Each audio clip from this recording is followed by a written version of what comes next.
Menej je viac a ešte menej je ešte viac. V prípade panelákov to platí dvojnásobne. Majú svoju prostú hrdosť, založenú na jednoduchosti, čitateľnosti a univerzálnosti. Zväčšia im fasády, ktoré podporujú pôvodnú materialitu, členenie, ale aj striedmú farebnosť. Aj táto kategória zaznamenala posun k lepšiemu, predovšetkým v oblasti fasádnych detailov. V kategórii Zateplený panelový dom sú nominované Bytový dom, trieda Andreja Hlinku Nitra.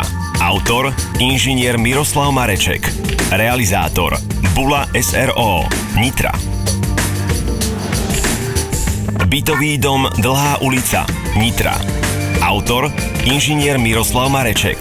Realizátor SVS Nitra SRO. Bytový dom, ulica Milana Rastislava Štefánika, Levice. Autor inžinierka Klaudia Gálová. Realizátor Mibav SK, Levice. Bytový dom Štúrova ulica Nitra. Autor inžinier Slavomír Kojš. Realizátor Ekomond Nitra SRO.